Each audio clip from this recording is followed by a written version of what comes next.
Just like backyard barbecues or a day at the pool, the Three Rivers Festival has always been a part of our summer fun. And the festival returns July 12th to the 20th. It kicks off with the annual Three Rivers Festival Parade. Browse art in the park with local artisans. Bring the family to Children's Fest. Stroll through Junk Food Alley. And don't forget about the festival concerts at the Hoosier Lottery stage with live music from nationally renowned acts. You can buy your concert tickets or check out a schedule of events at threeriversfestival.org. Don't miss the best summer experience in Fort Wayne, the Three Rivers Festival.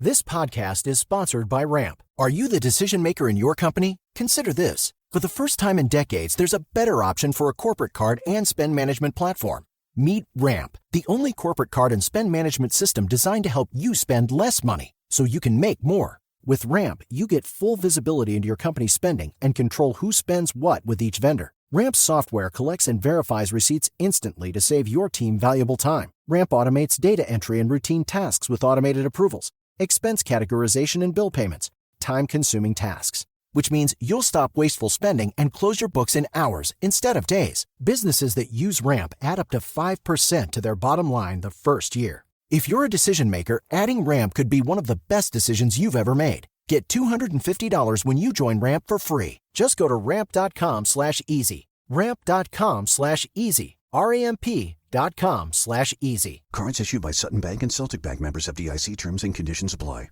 Thanks for choosing this free Anfield Index podcast.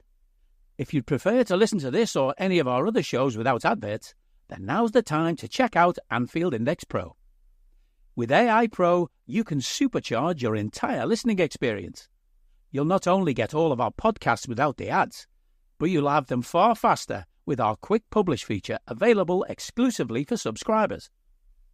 AI Pro also puts you in the heart of our sound studio, with an option to listen to many of our shows live and interact with the podcasters in real time as the shows are recording. Upgrading couldn't be easier. AI Pro is available on all popular podcast platforms. Just head on over to AnfieldIndexPro.com and get started today. Hello and welcome to the Daily Red, your lunchtime catch-up on all things Liverpool FC on a Tuesday, where still very little is happening. We have had reports that there have been bids for Nat Phillips. It was actually Trabzonspor, I believe I said Besiktas yesterday, and Sepp Berg. But we've also had then reports that Berg has done really well in the training so far, and he's impressed Arne Slot. So there is a possibility that he gets kept around. Now, I would imagine that's more a negotiating tactic from us, letting clubs know we're not going to sell him cheaply. If you want him, you're going to have to pay for him. There's been Mainz, and I think Wolfsburg was the other club that was suggested to have bid for him. Wolfsburg have plenty of money behind them, so there really is no reason to sell him cheap.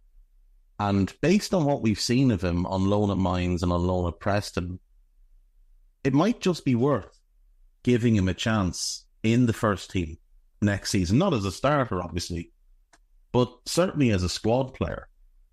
I mean, he's only 22. He doesn't turn 23 until December.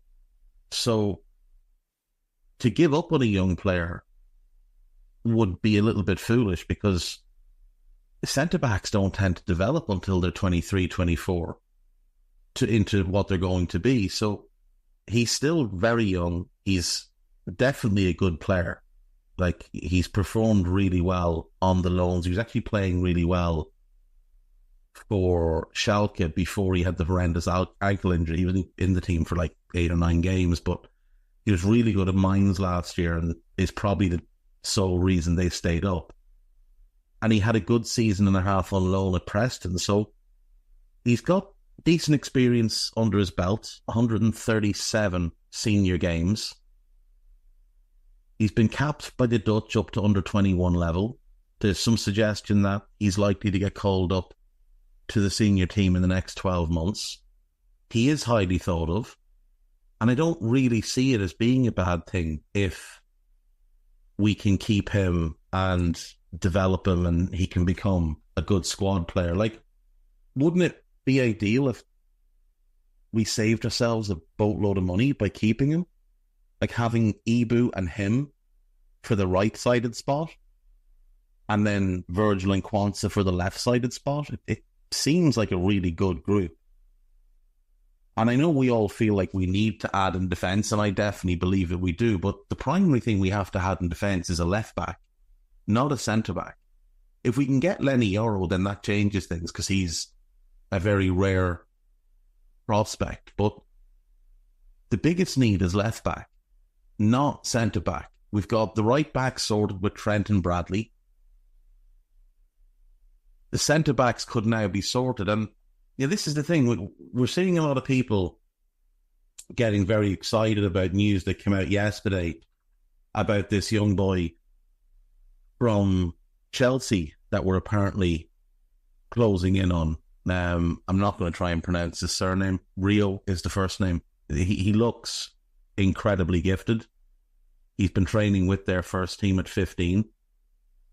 And according to Fabrication, who'll have heard this from the agent, he's ready to complete his move. And that's a huge get. And people are really excited about the idea of getting him as a young player, cost-effective, developing him and having him come through. Why wouldn't we do the same with Sepp? Like, he's a really good prospect. So, all things considered, I'd be quite happy if Sepp stays. And if Gomez stays, which I'm still not sure he will, then he's the fifth centre-back and also cover across the back line and full-back spots. Or he could be the third centre-back, really, and the other two are behind him. But you know what I mean? Like, that'd be a really strong group. Other news. Allegedly, according to reports, FSG are zeroing in on their second club. And it looks like it's going to be Bordeaux, which that's a huge club to go and buy. They're currently in the second division in France. But if you want to talk about big French clubs that will be available, this is the biggest one. You could say Nantes and a few others, but I think this is a bigger club than either of them. They've got a fantastic stadium, which is pretty new, only opened in 2015, holds 42,000 people.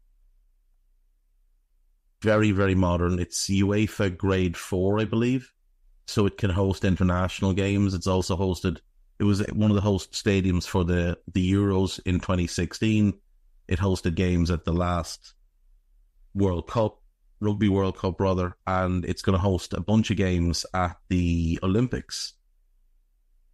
So it could be a stadium that generates money as well. Like, it's very, very impressive, to be quite honest. And this is a very historic club. I mean, you just go back and look at some of the players that have played for them, and it is some of the all-time great French players that have been at that club. I mean, the most notable one, I think, without question, is Zinedine Zidane. Now, he didn't come through their academy. They bought him from Cannes, but he was there for 4 years. Jean Tigana played there for 8 years. His partner in the greatest French midfield of all time, Le Carré Magique, Alain Giris, he played there. He did come through their academy and spent 16 years playing for them. Christophe Dugarry was there for a long, long time. He came through their academy as well. So, you know, this is a club with great history behind it. It's a club that has potential for great growth. It's managed by Albert Riera, former Red, which is good. So there is that little connection there as well. Gustavo Poyet has managed there, Tigana, Paulo Sousa, Willy Sagnol, who's now doing a great job with the Georgian national team, has managed there. They've won the league title 6 times. As recently as 2009, they won the French title. They've won the French Cup 4 times. They've won the League Cup 3 times. And they did win the Intertoto Cup, but the less said about that, the better. But, like, this is a big club in need of rescuing. And it looks like FSG are going to go in and buy them and add them to the portfolio. And that will be a great addition for Liverpool as well, because it'll become a place where players can be bought, stashed, developed, and then moved to Liverpool at affordable prices. And I don't think there will be too many issues getting players to go there once they get themselves promoted. That'll be the first big marker. Get promoted, get into the top flight, and then I think they'll be an attractive proposition for a lot of players. They finished 13th in the second division this season, but Riera took over mid-year. He didn't get the full complement, so not his fault it didn't come up. But yeah, I mean, they've only been in the division two seasons now. So hopefully they'll be able to turn that round quickly if they do go ahead with the purchase. But like a few months ago, I went through a list of clubs in France, and I'm almost certain they were one that I mentioned as one that would absolutely be worth us taking a look at, or FSG taking a look at. I know Gerard Lopez only bought them in 2021. Maybe I ruled them out for that, did I? He'd been at Lille before that. He was the owner of Lille before that. But if he's willing to sell, then it's an absolutely brilliant move for us. For Liverpool, not just for FSG, but for Liverpool. Because it will become a place where we can send players on loan for development. So a lot of our young players could go there, play at a really high standard in front of big crowds, and then come back as better players. And then they'll obviously buy specifically for them as well to develop and move them on. And the elite players that they get in, that they develop and move on, we'll be standing right there at the front of the queue to get them. I think it's quite exciting. I really do. I think it could be a big deal for Liverpool. Now, obviously it will lead to cry-arsing, because some people will believe that we're spending the budget on the second club, but that's not the case at all. So, calm yourselves down if that's your big concern. This deal's been worked on. There are deals being worked on. They'll get done. So relax. This is Anfield has a piece about Thiago. Thiago proved his doubters wrong at Liverpool. It was a privilege to watch. It absolutely was a privilege to watch that lad play. What an unbelievably gifted footballer. And that piece by Sam Milne is excellent, so do read that. Who are the 19 youngsters included at the start of Liverpool's pre-season? Peter Luga, Harvey Davies, Mrozek. So they're the three young goalkeepers. Amara Nallo, who we brought in from West Ham, he's very highly regarded. Owen Beck, who I'd expect will go back out on loan, but had a really good season last year with Dundee. Luke Chambers, as we know, is very talented, as is Callum Scanlon. So three left-backs. James Norris is also a left-back. Tyler Morton, James McConnell, Trey Niani, Dominic Corness, Lucas Stevenson. They're all central midfielders.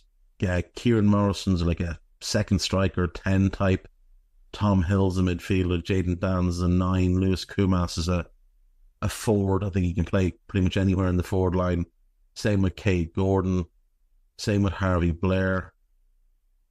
And then you obviously got some, now senior is a stretch, but you've got Queven Callagher, Kwanzaa Vandenberg, Nat Phillips, Costas Simicas is there, Harvey's there, Curtis Jones is there, Besetic is there, and Carvalho and Doak also involved. So it's a very young group, but it'll be beneficial to them all. And this buy of Bordeaux, if it goes through, would be hugely beneficial to all of them.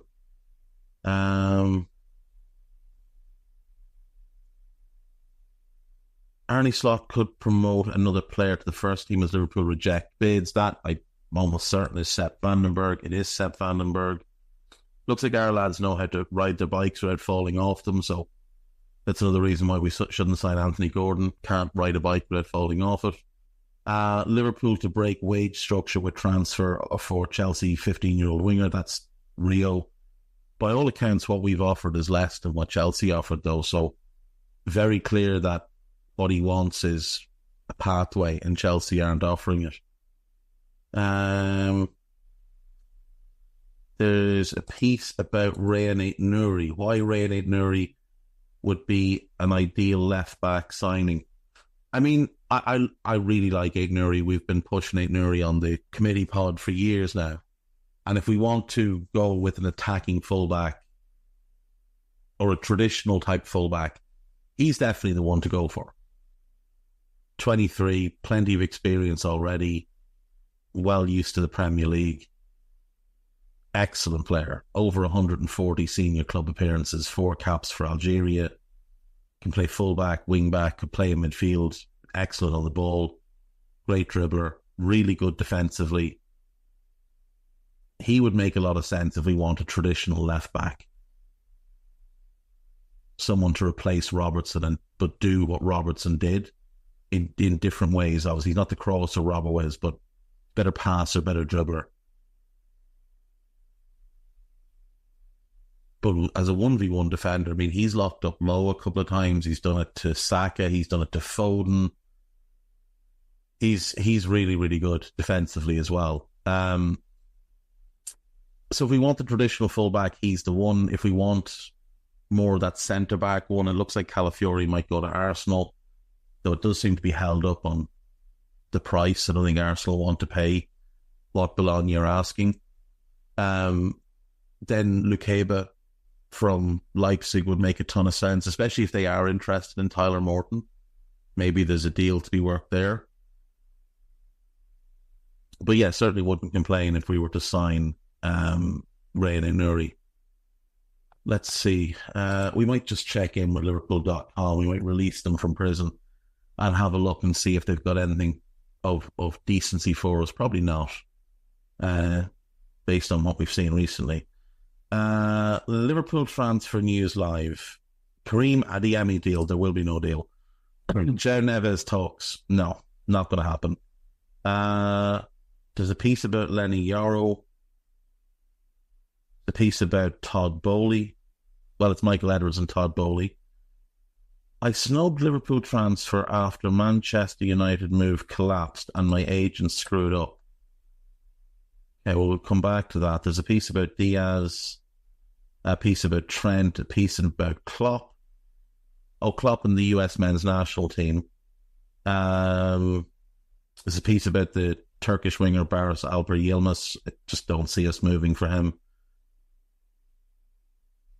Liverpool transfers predicted by AI as Mohamed Salah sold and Andy Robertson call made.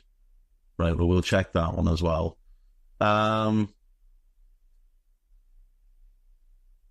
Wesley Sneijder has revealed he was offered he once rejected the chance to join Liverpool. Yeah, 2013. Absolutely, that happened.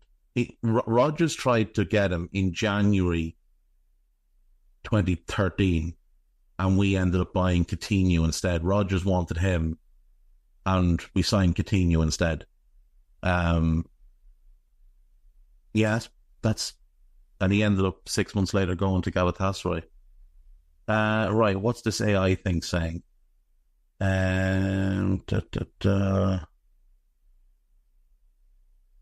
So the AI has predicted he would go to Bayer Leverkusen for 30 million. Andy Robertson would, and that Mo would join Real Madrid for 110 million. I mean, look, if they want to send us Rodrigo or Valverde or something and a big ball of cash, it might be worth considering, just given he's out of contract in 12 months. But the preference obviously would be that he signs a new deal. There's a piece about this young boy. There's a piece about Divock Origi being forced to train with the youth team. Richard Hughes, opportunistic comments are not a sign of desperation. They're a sign of smart business.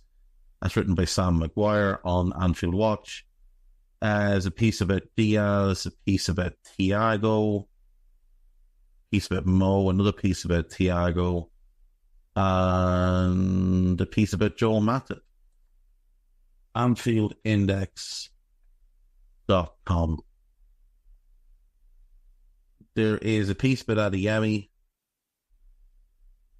a piece about potential sales, a piece about Vandenberg, a piece about the Bordeaux move, a piece about transfer strategy. And then podcast-wise, we're doing the daily Euros, so check those out. There's a new buzz, which is myself and Trev on the Seattle Music Sound. There is a Media Matters, which is Eddie stepping in for Dave Davis, who's on holidays, and David Lynch, of course, on a Monday. So do check all of those out. If you're looking for those Euros pods, they're on EPL Index or they're available on Pro. They're not available on the normal Anfield Index stream. There is an issue with the Anfield Index subscription thing on, I think, Apple. I think you have to unsubscribe and resubscribe, and I think clear your history or whatever, and it should right itself. But that's it for today, folks. I'll see you all tomorrow. Take care. Bye-bye. We hope you enjoyed listening to this Anfield Index show. Please be sure to subscribe to our channel so future podcasts find their way to your device automatically. There's nothing quite like fan engagement, and we'd love to know what you think of anything discussed on this show. The best way to get in touch is over on our free Discord community, where both podcasters and listeners debate the hottest LFC topics 24/7. Sign up free now at AnfieldIndex.com/Discord. You won't regret it. You can also follow us on Twitter at Anfield Index and find us on Facebook by searching for Anfield Index. Oh, and before you go, we'd love it if you could leave us a 5-star review on your favourite podcast app. It only takes a couple of seconds, and it means the world to the people who create these free shows. Sports Social Podcast Network.